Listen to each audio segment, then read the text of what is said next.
Hi guys! Good evening, good evening, good evening, good evening.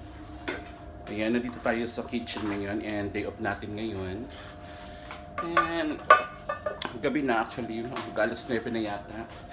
Samahan niyo ako dito magluto ng taksil. Ayan. Binabat ko muna yung isda. Tilapia yan guys, tilapia yung isda. And then, maghihiwa muna tayo ng mga ingredients. Luya, sibuyas, and bawang, and may sili na rin tayo. Ayan, sili. So, ayan. Samahan niyo muna akong maghiwa-hiwa para makapagluto na tayo kasi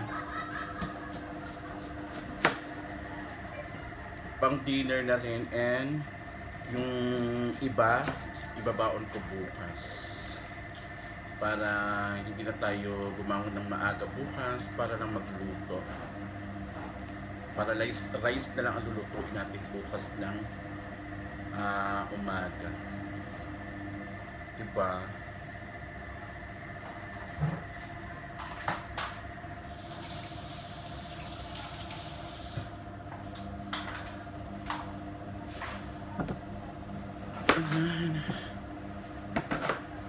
Actually guys, day off ko ngayon Tuesday, and dapat nga hindi ako magdi-day off kasi nga dalawang araw naman tayong di nakapasok nung Saturday, Sunday. But parang gusto ko talaga magpahinga dahil nga nung Saturday, Sunday na pinuntahan natin birthday ng friend ko, hindi rin naman ako nakatulog ng maayos doon dahil nga namamahay tayo, hindi tayo makatulog doon kahit may sarili pa tayong bed doon. Diba katok ba?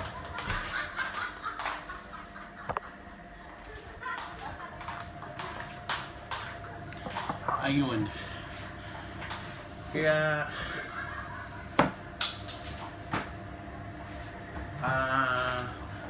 Saturday, ano kasi yun guys, Friday, Saturday, and Sunday ako hindi natulog dito sa bahay na to. Doon kami sa hotel natulog nung Friday, Saturday, Sunday. So Monday na kami umuwi, and then pasok diretso, naligo. Ayun. Tapos kagabi naman, Monday night, tumawag na naman yung friend ko, yung mismo nag-birthday. Tumawag na naman siya. Makikipag-inuman na naman. So, ayun, dahil nga uhaw din ng bakla, uhaw din tayo, dahil nga hindi rin tayo masyadong uminom ng birthday niya, dahil nga kaming dalawa yung parang nag-asikaso, nag-prepare ng mga ganap sa kanyang birthday. So hindi tayo uminom ng maayos, and ako pa nga nakapaglinis ng venue guys, kung alam nyo lang. Sana nga pala na videohan ko yun kung habang naglilinis ako. Ay, hindi ko naisip yun ha, na gawing content.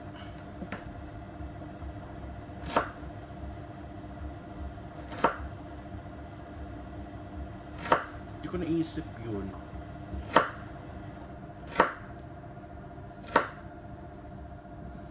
Nagawing content yung paglilinis ko doon. Sayang. Hindi rin ako nakapag-live kasi ano rin guys, may sounds. May sounds and music, kaya hindi rin tayo nakapag-video ng maayos. Kaya tingnan nyo yung yung bago kong in-upload na video, which is nung Saturday yun. Tapos may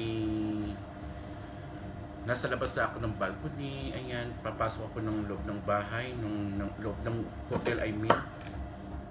Sa namin, dun sa sala, dun sa room.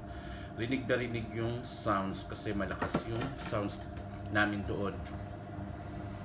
And then, hindi na rin ako nakapag-video dahil nga ang dami ring tao. Kumbaga parang hindi mo mapigilan yung crowded na tao sa naganap na birthday. And hindi pa ako nakakapag-post ng mga history or ng mga post na ano. Kasi ayokong may mga kaibigan ako na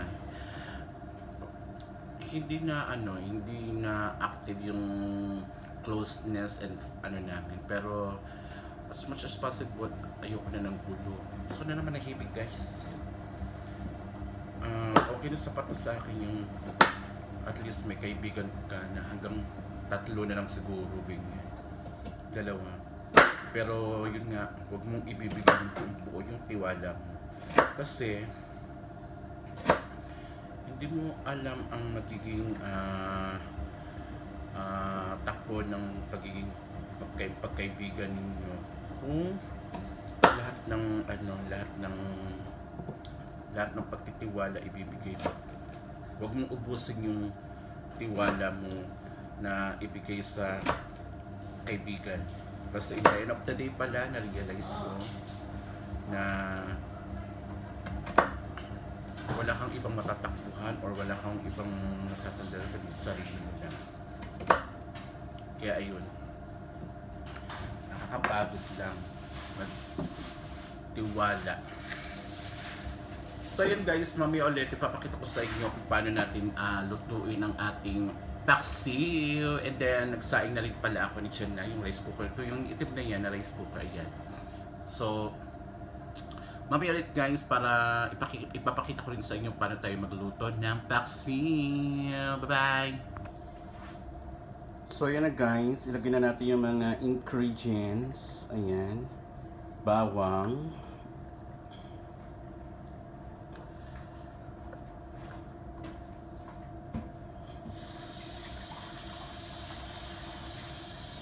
kalat natin siya ng banga-banga.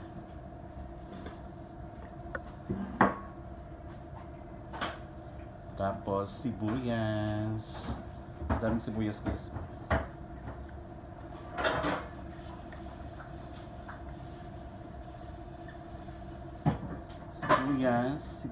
Sibuyas.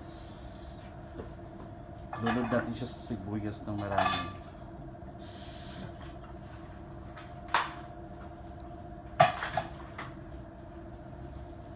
Tapos ang luya.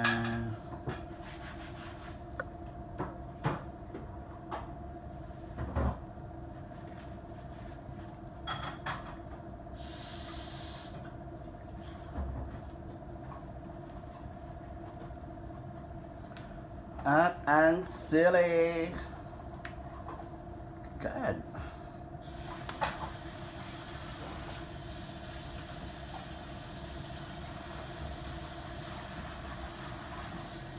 Tapos lagyan natin ng suka. Suka na guys.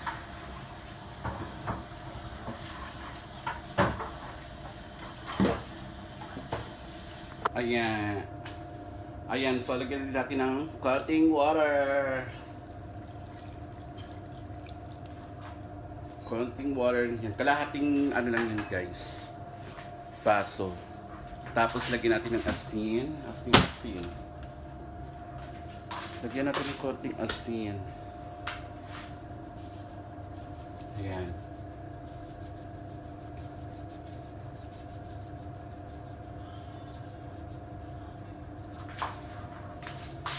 Tapos lagyan natin ng paminta.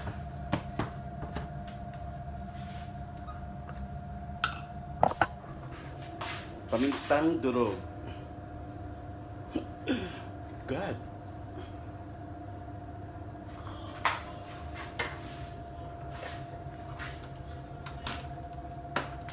Ayan, so hintayin lang natin kumulo siya guys. Gasan mo natin yung takip niya para matakpan natin.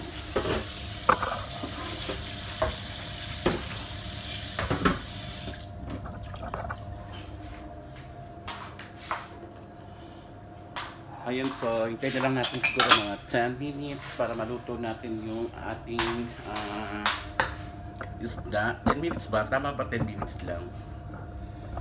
Depende na lang siguro kung titikman naman natin eh. So, while hinihintay natin siyang maluto, maghugas muna tayo.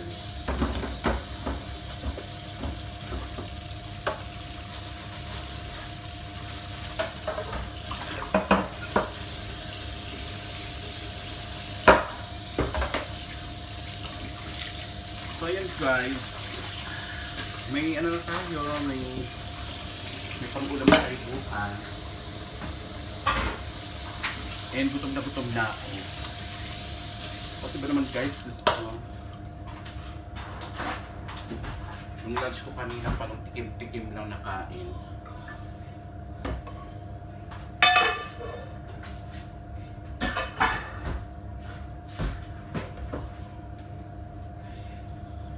Ayan. Lagyan ko kaya ng magic sarap, no? Lagyan ko siya ng isang magic sarap.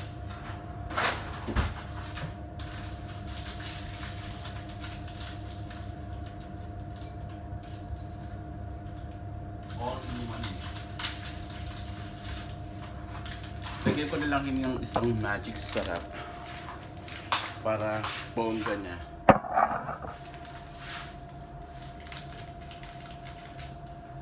Hindi ko alam kung tama ko itong ginagawa ko. Guys, huwag niyo po akong i-bash kasi hindi naman ako galit na karunong magluluto. But I'll try my best. Kasi hindi ko gagawin ang magluto guys. Makakainit ko, order lang. Kaya hindi naman ako mahilig sa mga fast food. Ayoko rin ng fast food guys. Kasi nga, hindi rin maganda yung magiging health natin sa fast food na yan. Alam niyo guys, sa totoo lang, gusto kong prangkahin yung mga tao dito. Gusto kong prangkahin yung mga taong kasama ko dito sa bahay. Guys, nakikigamit na sila sa gamit ko. Nakikiplato na sila sa plato ko.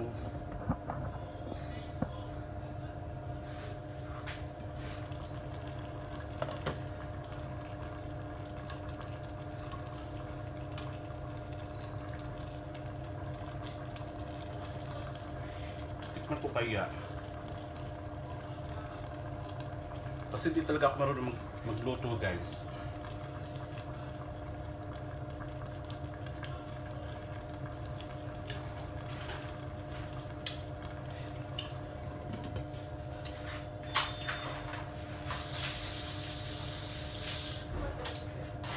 Ang tala.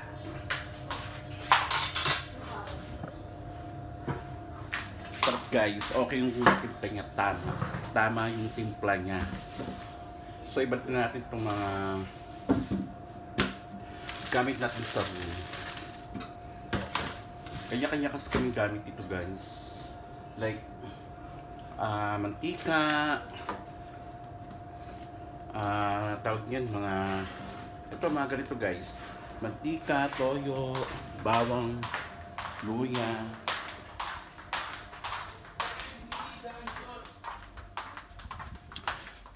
Kailangan mo siyang itago or itabi kasi pag naka-display lang to guys sa lagayan mo doon sa kusina, ay naku, di mo mamamalayan, wala ka ng mantika, tapos need mo ang mantika. Ganon, kailangan mo siyang itago or itabi. So balikan natin guys. Baka bigla ng kumulo. And tapos na nga pala yung kanin natin, luto na siya. Ayan, luto na yung rice natin. Luto na yung rice natin. So hintayin na lang natin yung ating paksiw na maluto.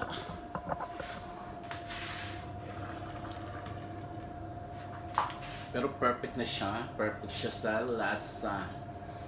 Yan, so meron tayong pangbaon para bukas. And mamaya okay na siya, maluto na siya, kakain na tayo guys. Kasi gutom na po talaga ako. Dahil nga hindi tayo masyadong kumain kanina. Dahil nga hindi tayo nakapagluto, wala tayong rice.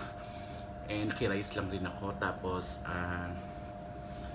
tawag niyan, wala tayong ulam. Kaya tuyo lang rin yung niluto ko. Tuyo. So, ayun.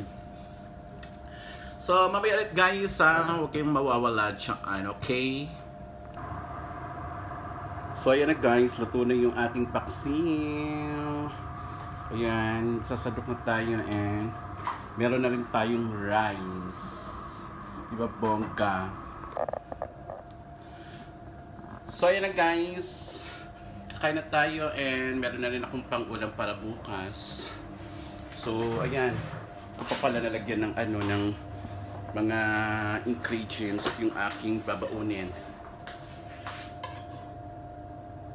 Kasi yung kasama ko sa work, mahilig siya sa mga sibuyas, bawang, ganyan. So, lagyan natin. Para kahit paano may makain siyang ganito. And kakain na rin ako. Ayan na guys. Ito na yung aking babaunin bukas. Palamigin ko lang. Ito na guys. Let's eat. So, ayun na guys. Ito lang magtatapos ang aking mini vlog. Diba? Ay! Kay Emily yan. Ito yung sa'yo. Tinanggal ni Emily. At tayong magagawa. Ganon. Ito yung magagawa. Tapos tinanggal. Tinanggal ni Madam. Ha? Tinanggal ni Madam.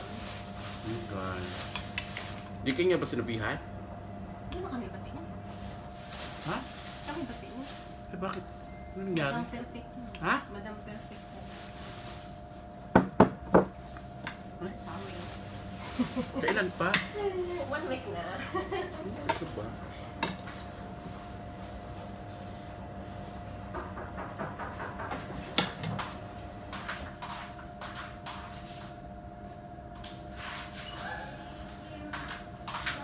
Hindi makakatuka. Yan, nandito yung mga kasama kong mga mistisa magaganda.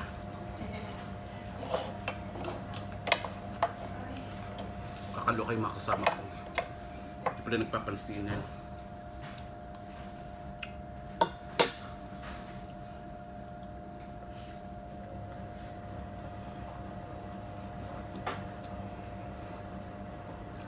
So yun guys, kakain muna ako kasi ayokong salita ng salita habang kumakain. So tatapusin ko na ng aking mini vlog ngayon. So thank you so much guys. I love you all. See you in my next vlog. Bye. Bye.